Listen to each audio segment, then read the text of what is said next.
leaders and in preachers, teachers.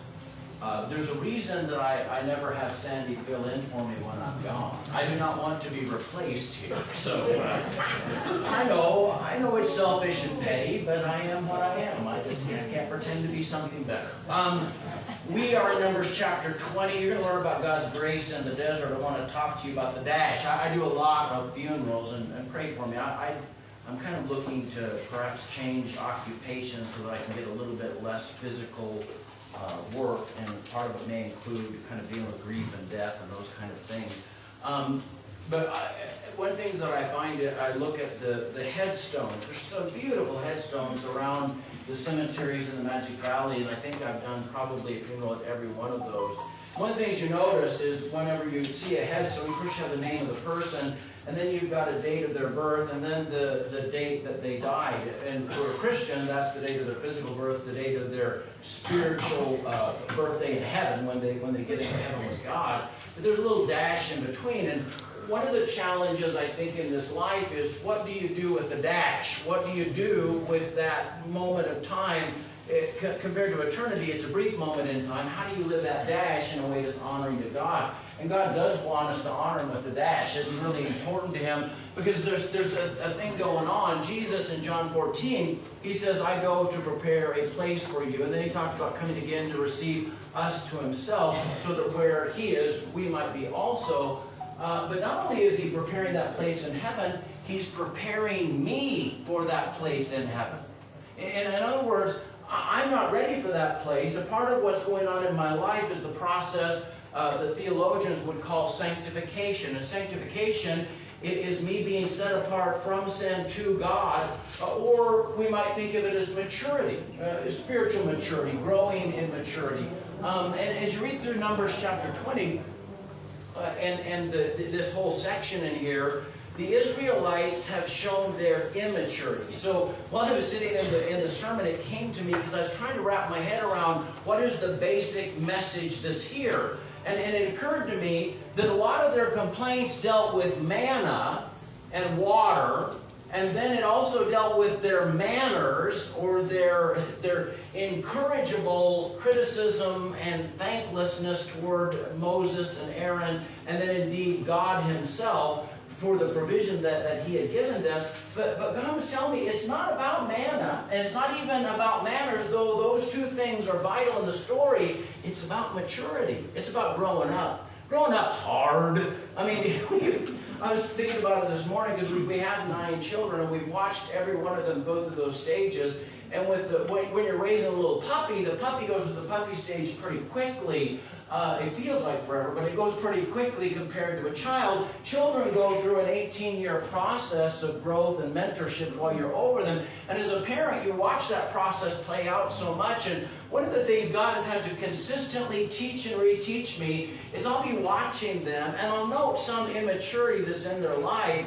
And I go, boy, I just don't understand how they can be that immature or be so silly as to do that thing. And then God will inevitably tap me on the shoulder and go, Gene, you do almost exactly the same thing, but in some other area. You know what I mean? So that it's easy for me to look at the children of Israel and their manna problem and their water problem and go, man, I'm way more mature than that. But then in some other area in my life, I exhibit immaturity. And what God is trying to do in this dash period is He's trying to use the fire of affliction. He's trying to use the hammer and chisel of circumstances. He's trying to use the file of our relationships to burn out the dross from my life, so that the sin is dealt with and conquered in my life, and I'm moving on into spiritual maturity in living in righteousness and holiness. And then He's using the chisel to shape. It's easy for me to say, to chip away everything that's not Christ-like. So I'm to be formed in the image of Christ. And He's using the circumstances of my life, the relationships that I have, to file off my rough edges. So there's a lot's going on in the dash. A lot of stuff. And here is where they have failed God, really, and they're now stuck in the wilderness till the older generation dies off, the newer, under 20, grows up, and then they'll be the ones that will go into the land. Let's jump in in chapter 20, verse 2 through 5. And there was no water for the congregation, and they gathered themselves together against Moses and against Aaron, and the people chode with Moses and spake, saying, Would God that we had died when our brethren died before the Lord, and why have you brought us up in the congregation of the Lord into this wilderness, that we and our cattle should die here? And wherefore have ye made us come up out of Egypt to bring us to this evil place? It is no place of seed, or figs, or vines, or pomegranates, neither is there any water to drink. Well, first of all, they're not in the promised land yet. They're actually in the desert because they disobeyed God and were unfaithful in the report that was brought back in Numbers 12, where we looked at last week. So the fact that there's not those things that are actually waiting for them on the other side of the Jordan River, that's their fault, not God's fault. But anyway, that's a side note. I just wanted to bring that up. This is where they have displayed their immaturity in a profound way. They showed how unthankful they were, critical and unthankful. I'm reminded of a story that comes out of Corrie ten Boom's life. This is not about her, it's about her sister. Her sister, Corrie ten Boom, is my hero. Corrie ten Boom's hero was her sister Bessie. Bessie was in the concentration camp Ravensbrück with her. And Bessie taught her a lot of the spiritual sort of concepts that Corrie would then take and replicate around the world by her teaching about the lessons she learned in Ravensbrück. Bessie was sickly, and it's my understanding she was sickly even before going into the concentration camp, but this was, of course, a death sentence to somebody that was already weak.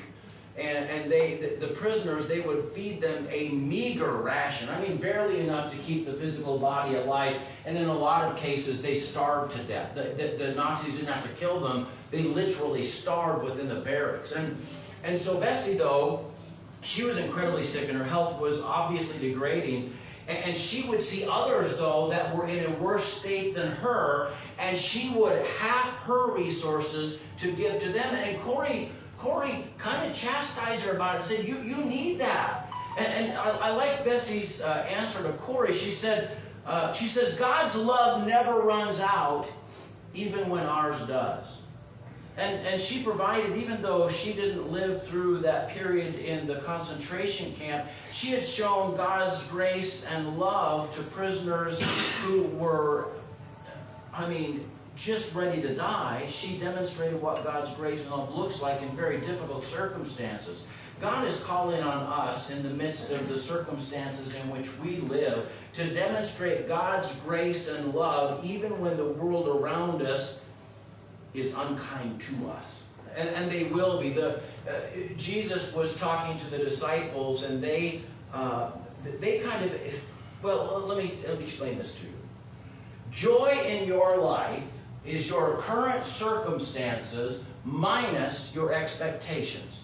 Joy in your life is your current circumstances minus your expectations.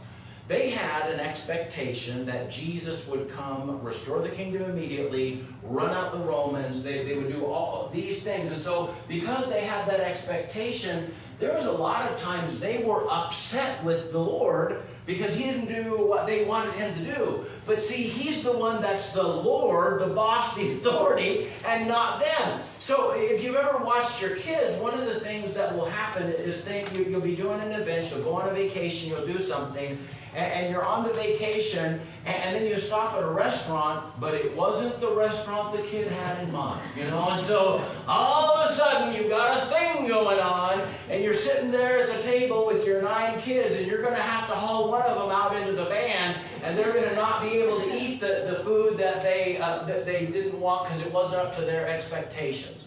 You understand what I mean? And so but now everybody else that's in the restaurant, they didn't come with this expectation, so they could have joy in the restaurant, but the people that had the expectation, that's what caused them suffering. So the suffering that's in your life, pain is inevitable in your life, suffering is optional in your life. In other words, if you view it the wrong way, you're going to have a mess of pain and suffering that's going to really make you nuts. And so these guys, they weren't getting to eat what they wanted. They weren't getting to drink what they wanted. And so they come before God, and they are very, very upset with God.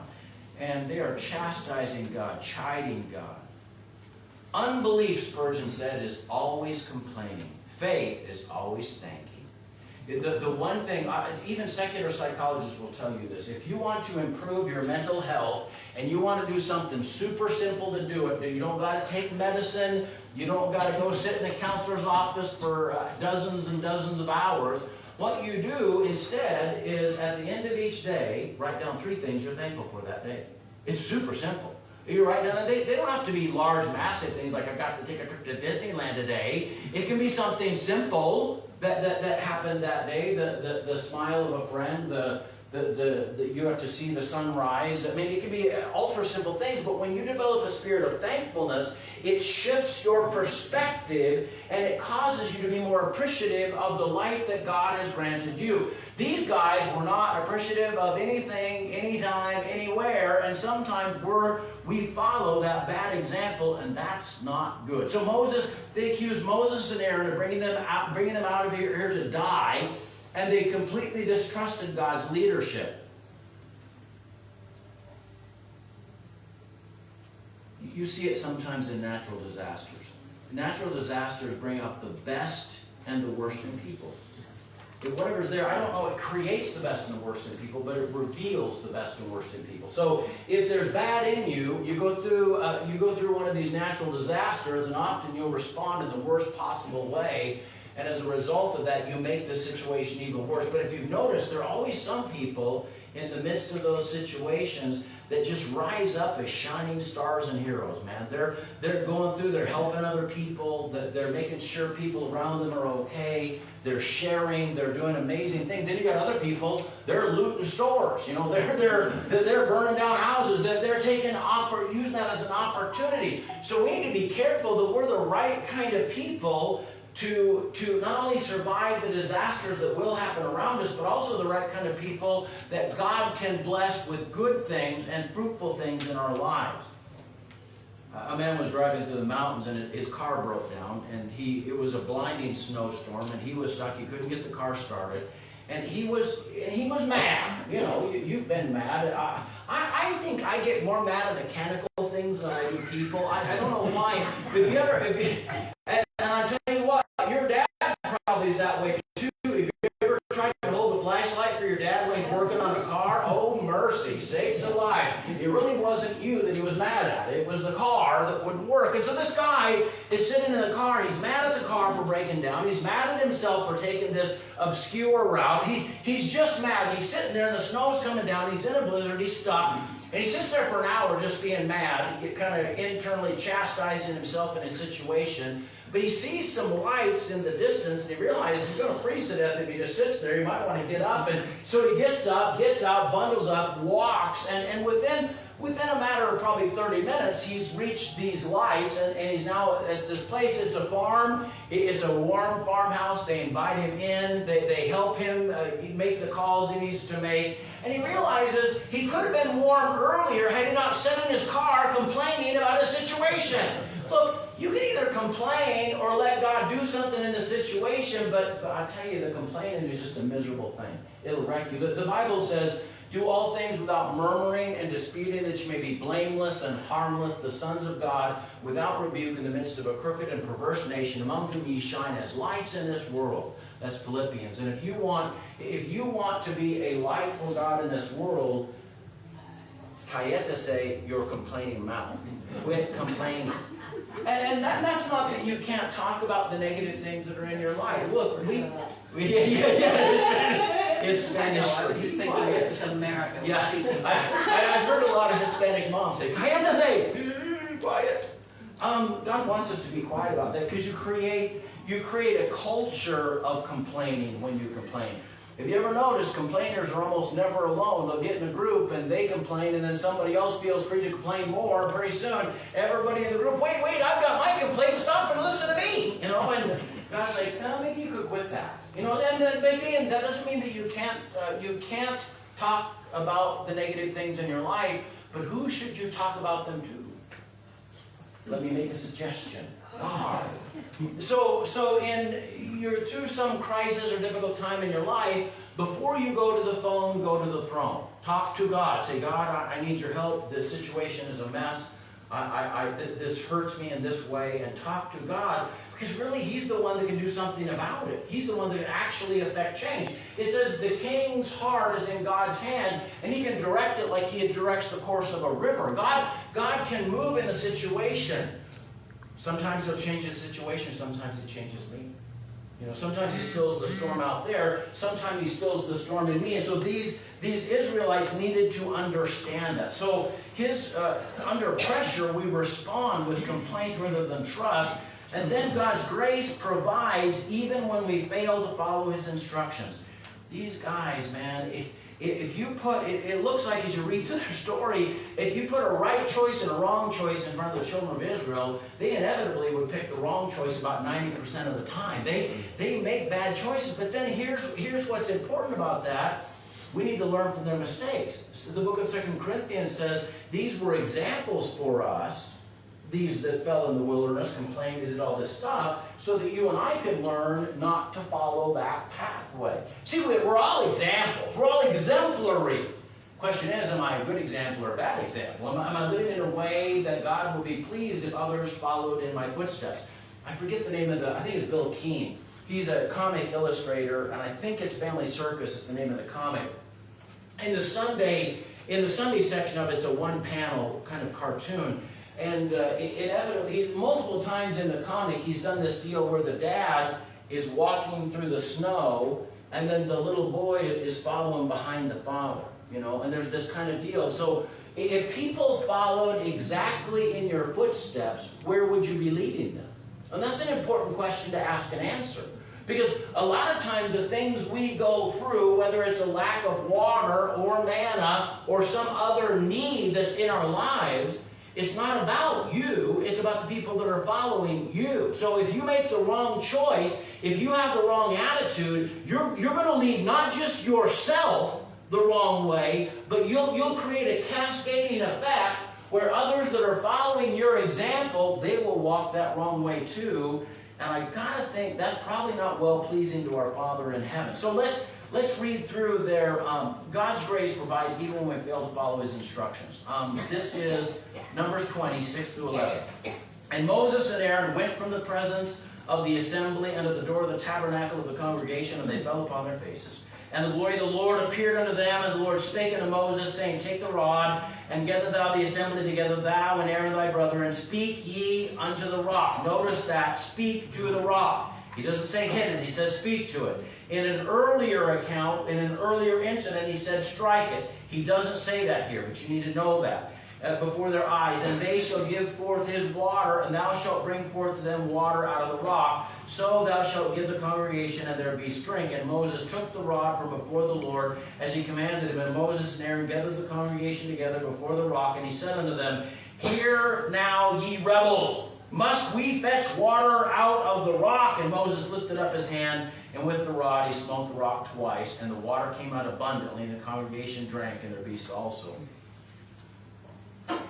God shows mercy here, because he could have, there are other instances where people didn't follow God's instructions explicitly and they died instantly. There was the ark was coming back from Philistia where it had been captured, and God had a prescribed way to carry the ark, and there were certain things that you weren't supposed to do, and one is you weren't supposed to touch it. And some guys that were carrying it, they touched it, they died. So God takes obeying him very seriously, but he shows some grace here. He shows grace to Moses, even in this Older Testament where he tends to emphasize his holiness. Moses will not be allowed to go into the promised land. He won't be able to go into Canaan with the children of Israel because of his disobedience and his anger here. But you know what? God's grace doesn't mitigate against the circumstances that you create with your bad choices. It doesn't. I mean, God can sometimes shorten, kind of spiritually speaking, shorten sentences. But in this world, in this life, They're what we call natural consequences. I've told you before about the days of the hobos when people would hop trains. And this is before the interstates and a lot of the ways to get around. And so it wasn't uncommon for kids to get out, play around the railroad tracks, and then hop on the trains when they were going slow, and they would go to another community. It was kind of a big thrill for them. Well, the parents would all tell their kids not to do this because it's dangerous. I mean, and one group of kids did this. They did it. They hopped on the train. One kid missed. He slipped. His leg went under the train, and it literally cost him his leg. Well, his parents forgave him. I mean, he disobeyed their parents. The parents forgave him. It wasn't that they ostracized him for the rest of his life. They loved him like they loved all the other children, but he didn't have his leg. You understand? There's a natural consequence that happened as a result of the disobedience. And even the grace of God, that is forgiving, transformative, changing, it doesn't always change the consequences that are there. And so that's why what we do with the dash is so important, because if I mess up in the dash, I can unleash some things into my life that I really don't want in my life. And then I can unleash some things in my children that they shouldn't have to deal with. There's a phrase that we use in counseling. Yeah, did I get your hand up my head now? It runs in your family. You know, and we talk about that as you might think of that as a generational curse. It seems to be talked about in the law where it says the sins of the fathers are passed down to the third and the fourth generation, but God shows mercy to tens to thousands of thousands. So God's mercy and grace can shatter the generational curses. And here's how to think of it if you're a Christian. It ran in my family till it ran into me and God. Yeah, man, I've got some generational curses that run in my family. My father was a profound alcoholic. Daily was drunk in his youth, all the way through probably till he was in his 50s maybe. I don't know. It was something like that. That was a huge thing. And my grandfather was an alcoholic, a binge drinking alcoholic, and I don't know kind of the rest of the family, but I know that there is that addictive nature that I have. I have an addictive nature, so I have to be very careful about what I allow into my life. My mom said, don't ever start something you're going to have to stop. And that one sentence has saved me so much trouble in my life. Don't start something that you're going to have to stop. Because some things, when you tie on to them, they're not easy to let go of. I told you this before, but I love this story. It's my friend in Oklahoma. He was a little 6-year-old. He grew up with Will Rogers, where Will Rogers grew up. And Will Rogers was a comedian, a political commentator. He was also a trick roper. He could ride standing on the back of a horse that was running. He could put a lasso loop out big enough to go for the horse and him to jump through the loop.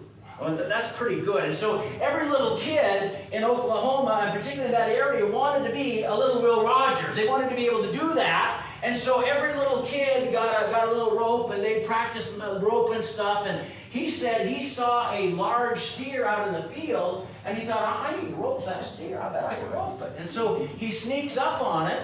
And he said in his mind, he realized he was only 6, so he probably wasn't strong enough to hold onto the rope. So he tied the rope around his waist. Oh, yeah. You already see where this is going. And he does rope the steer, and the steer does start dragging him around that field. And he said he'd probably been drugged to death, except the dad came out, somehow got it, cut the rope or something. I don't know what his dad did. But the lesson that he would always tell when he told that story was don't tie on to something you can't turn loose of. You know, there is a lot of things in life that when you tie on to them, buddy, they'll wreck you. And I'll tell you this too. One teacher of preachers, he talked to his ministry boys like this. To the preacher boys, he said, listen, you can have a good ministry as long as you don't do dumb stuff. You know, don't do dumb stuff. That's a pretty good, and you know my John Wayne quote, life's hard, it's harder if you're stupid. It is. So don't do dumb stuff. God has already clearly articulated to you what you need to do, what you need not to do. At least be smart enough to listen to God. And these guys, unfortunately, did not always learn that. God had given him clear instructions. He was supposed to speak to the rock, not strike the rock. Moses partially obeyed. He took the rock, he went to the rock, and then he smacked the rock, and then as soon as he turned around, he's still mad at the children of Israel. Look, I get it. I'd have been mad too. But I almost every time I read through this story and any of the wilderness wanderings, I'm thankful to God that I'm not Moses. Because Moses at least had enough compassion to pray for them multiple times to intercede for God not to destroy them. I'm not sure I'd have had that kind of grace. These guys make you nuts just reading about them. So Moses, he goes into this thing. He gets up to the rock. He smacks the rock. Water comes gushing out. He turns around. Now we fetched you your water. Drink it up, boys. You thirsty? You want to baptize you? What? Come on. That's his attitude. I mean, that's what's going on. And I'm not a genius, but I can read between the lines and what's going on here. You need to be careful. Let me tell you something, too. You need to be careful about what you say when you're angry. Really, really, really be careful. I know you say, well, it's just words. 6 inches on may break my bones, but words will never hurt me. Okay, listen. I'm glad you learned that on the playground, and I'm glad maybe your mama tried to teach it, but I want you to understand something. Words do hurt. Words leave damage in the relationship, and sometimes the relationships never get better. Okay? So be careful about your words. And when we're in most danger is when we're angry. We're angry, we move we move into a part of our brain that just sort of shuts off your common sense. And so one good thing is, how is it phrased? When your heart is hurt, hush until you heal. When your heart is hurt, hush until you heal. What that means is, and I'm probably more guilty of this than other people, and I'll tell you why. I think by talking. Now, I know normal people don't do that. Normal people think in their head, and then they open their mouth, and the product of their thinking comes out of their mouth. But I'm one of those people that's been designed in some backward way, maybe a result of the fall of Adam and Eve. I have no idea. But I articulate my way through a process. I talk my way through it. Now, that's okay if I'm by myself. It is not okay, however, if I am where other people can hear me. Because I will be saying things while I'm trying to work my way through that. They probably don't need to be hearing. You know? And so go to God, talk to God, work through the thing with God, talk or think however it works for you, and let God heal your heart, and you hush until your heart's healed. Then you speak. Because how many times have you made a situation infinitely worse that was already bad? You know, so you're in a bad situation, and then, boy, you want to see something so bad, you say it, and what happens is a downward spiral takes place. But the opposite of that can happen too. If you can allow your heart to, you can allow your heart to heal by giving it some time and not speaking until you're ready to say it the right way. When you say it the right way, you can create an upward spiral. Not a downward spiral, but an upward spiral. So you can actually make the situation better. That's why what the Bible means when it says, a soft answer turneth away wrath. It means that when I'm speaking the right way into a situation, it can change the dynamic of the situation, the direction of the relationship, the content of the communication now goes up. But if I speak when I'm angry or hurt, it always goes down. It always does. And so we've got to be careful about how we handle that.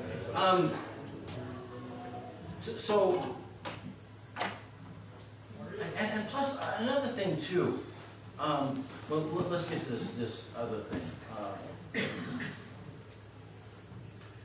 Well, no, this is what I want. God's grace provides even when we fail.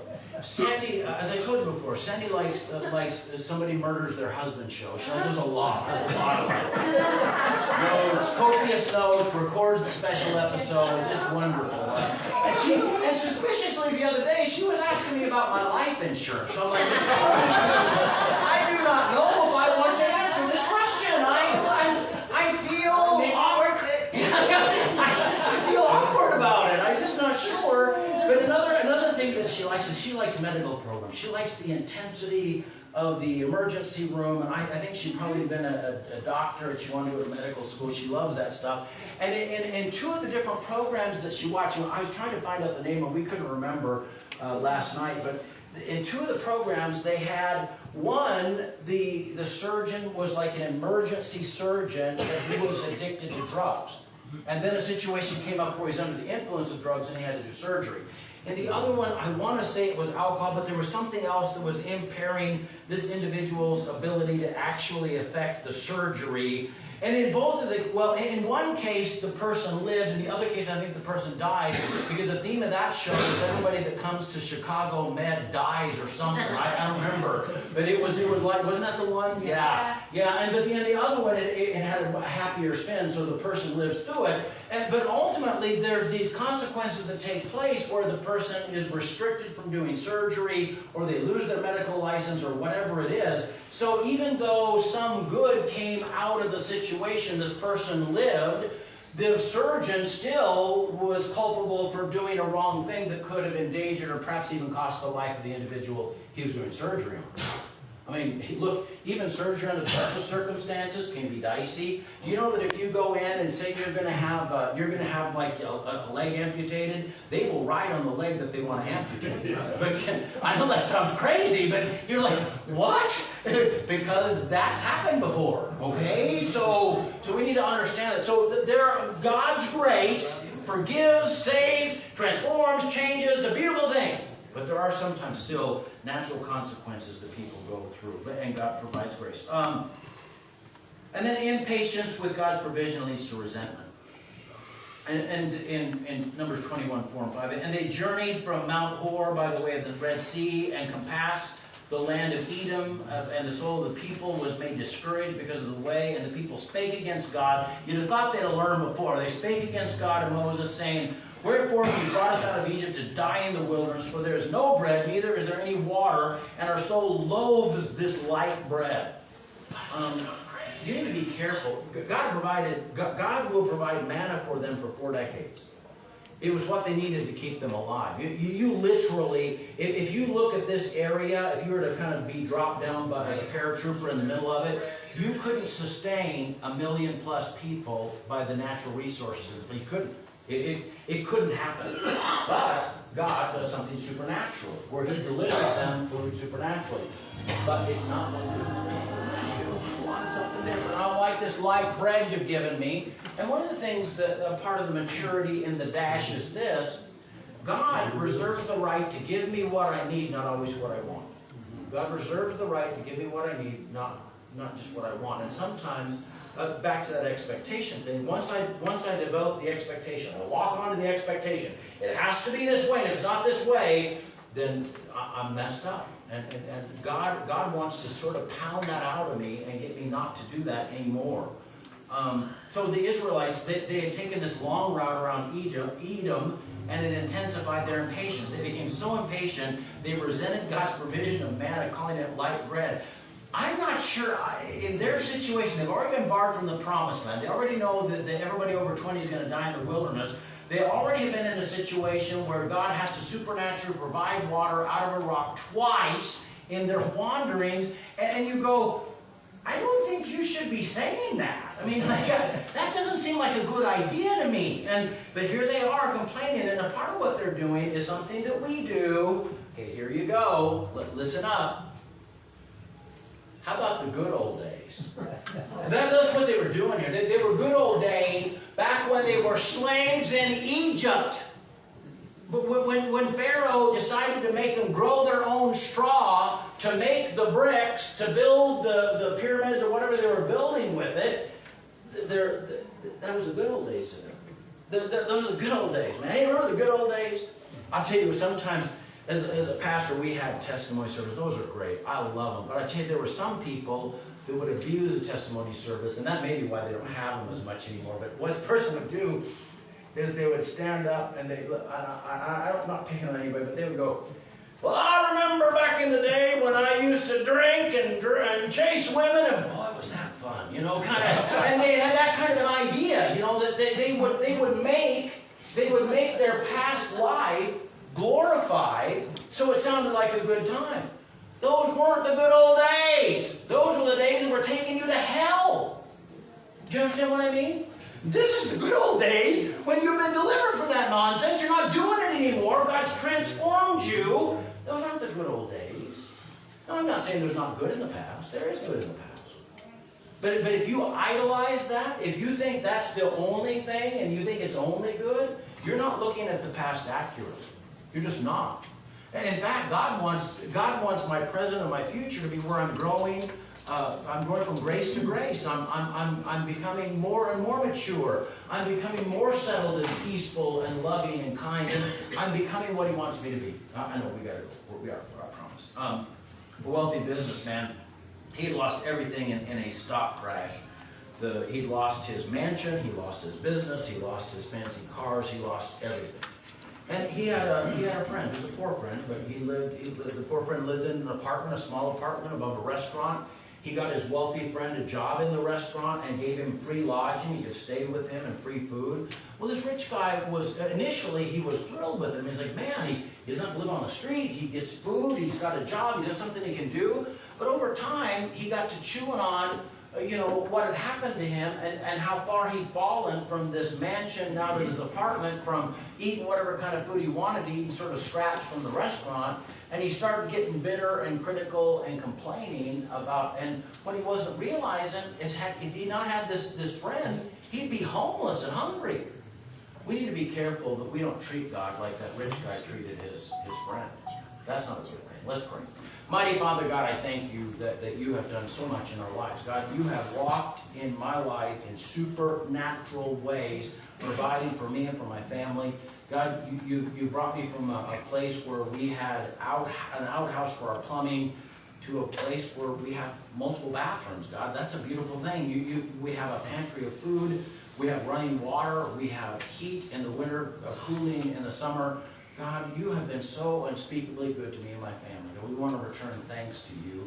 And God, I pray corporately that we would all return thanks to you for the circumstances that you've allowed to take place in our lives.